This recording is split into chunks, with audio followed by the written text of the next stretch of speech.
Hello everybody, I'm Rebecca McLaughlin-Easton. Welcome to Inspire Middle East, where this week we're exploring how ripe the region is for expansion in the e-commerce space post-COVID-19. We'll be treated to a masterclass in launching startups and raising funds by one of the best positive disruptors in Silicon Valley and the UAE. Keep banging down those doors to get funding, believe in yourself, and eventually you'll get funded. A bit later in the show, we'll look at the wider region to discover how the green shoots of tech companies are starting to emerge. But first, it's time to meet a serial entrepreneur who's been described as a grenade in her field, and she has some sharp-shooting advice for startups. Never take no for an answer. Never stop selling your company and kiss your personal life goodbye. Wisdom from Joy, a self-proclaimed bull in a china shop who has, in her own words, gamified rejection. Born in California to Palestinian parents, the serial entrepreneur has a reputation for startups and business ventures worldwide, and she has raised more than $100 million in funding. She also famously co-founded Fetcher, the Silicon Valley-backed tech company that disrupted the delivery courier sector in the Middle East region by eliminating the need for a physical address. According to Startup Genome, the world's largest startup policy advisors, the global startup economy is worth an estimated $3 trillion, with 7 of the top 10 companies in the tech space. The Middle East's startup scene is rapidly developing, but like the rest of the world, it's reeling from the COVID-19 crisis. And the report states that more than 70% of global startups saw their revenue drop since the start of the pandemic. But there is hope.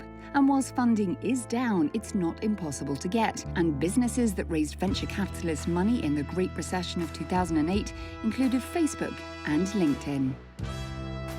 Startups are a key driver of wealth and job creation, and Middle Eastern cities like Abu Dhabi and Dubai ranked in the top 100 of Genome's emerging ecosystem ranking.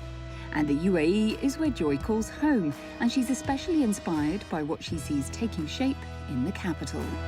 Speak to the innovators, the potential entrepreneurs out there, Joy, and specifically looking at the capital, which is so keen to cultivate itself as a hub for not only tech and innovation, creativity, but e-commerce too.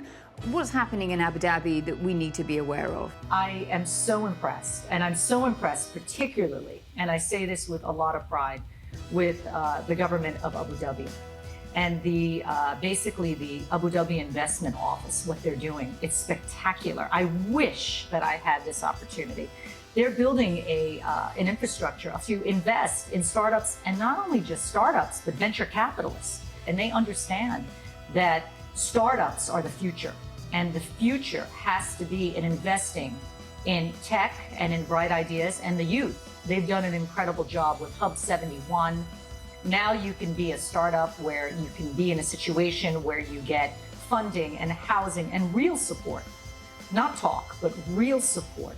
Joy, when you look at the UAE's tech startup and e-commerce landscape, how does it compare to Silicon Valley, for example, and what's missing from the ecosystem here?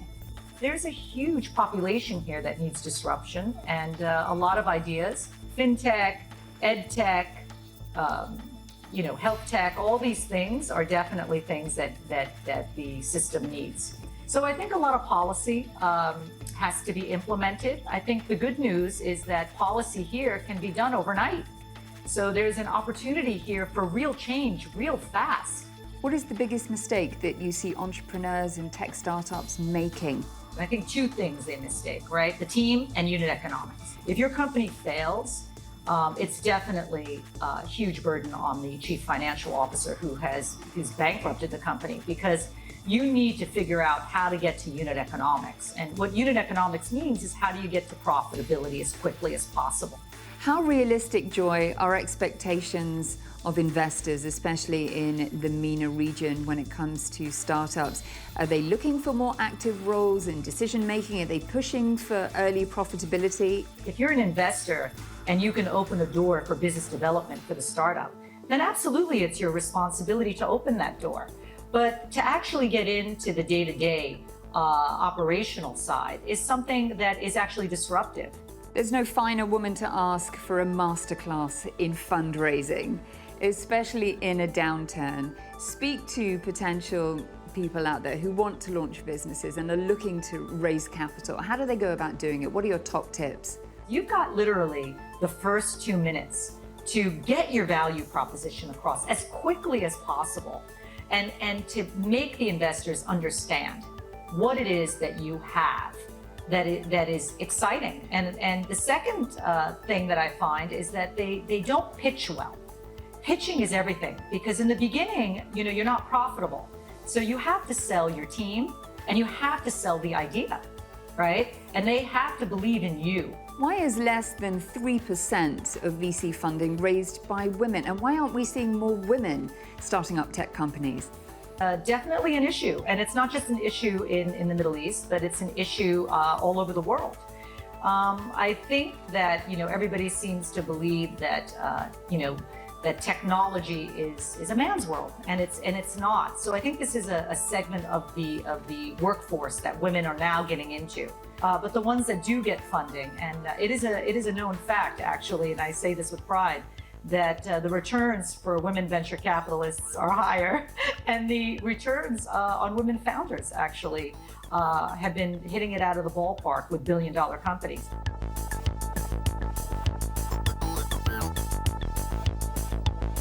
And as a passionate supporter of women positively disrupting the conventional world of work, Joy hopes that the next generation of startups from the UAE and beyond will be pitching and playing in that billion-dollar league.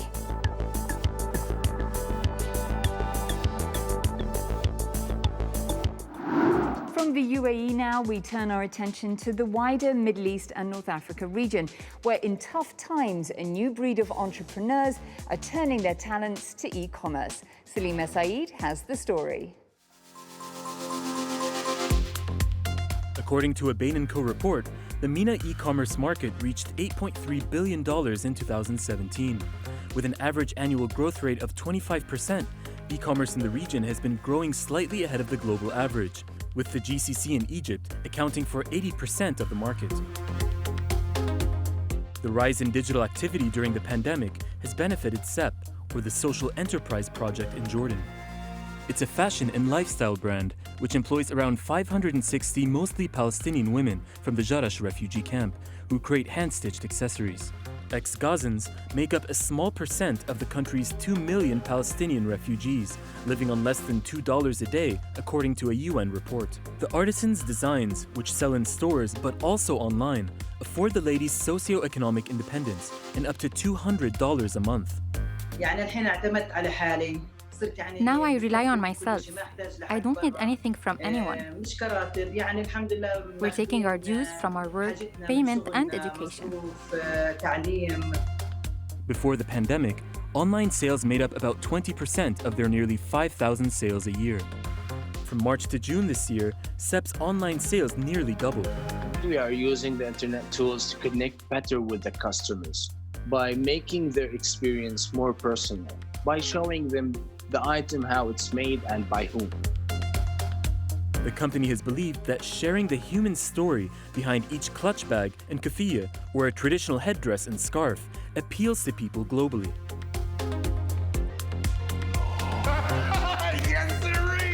The popular apparel has even made a Netflix appearance, wrapped around the neck of the main character in the series The Blacklist, the firefighter Dembe Zoom. All part of the fashion brand's strategy to pull in customers through their screens. Creating new retail experiences online and on social media is how some in the region are redirecting people's path to purchase.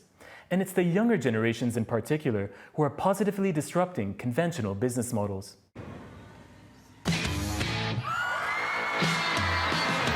Unconventional is one way to describe these self-made public figures who are using their art and influence to increase online purchasing power in Tunisia. The 20-something social media power couple and online content creators Sami El-Shafi'i and Balqis Ksouri post sponsored videos and photos for their combined nearly 2 million followers on Instagram. Aspiring filmmaker Sami believes that shoppers are looking for relatability from people they admire. All this wrapped up in an entertaining package. The animated figure sums up his role with a quote he attributes to his favorite comic series, Spider-Man. That of, with great power comes great responsibility. I like to combine cinematic experience with realness and with authenticity. At the same time, I have to respect what my partner wants me to do. So I think it's a win-win partnership. I have to stay honest to my community. Sami and Balqis say the glamour of their work doesn't always match their earning potential, with average monthly earnings ranging from $2,000 to nothing. Despite this, Balqis dropped out of university to create content full-time. Yet many Tunisians, she says, still don't take her work seriously. Because we're not considered as people with real job, like we create entertaining content and things like that, but in return they don't really consider us as people with work, so it's sad and humiliating in a way. Balqis says the risk of going against the grain to hopefully establish her own brand one day will be worth it. And she trusts that her followers will continue to support her, even when others in society may not. Well, that is a wrap of our show for this week. We very much hope that you enjoyed it. And do be sure to catch all of our episodes online at Euronews.com. Before I leave you with some inspiring Instagram posts that we liked this week, let me just say, take care and I'll see you next time. Slovak Michaela balances life as a new mother and an entrepreneur. And Swiss consultant Sarah believes women can cut their own path and create their own legacy.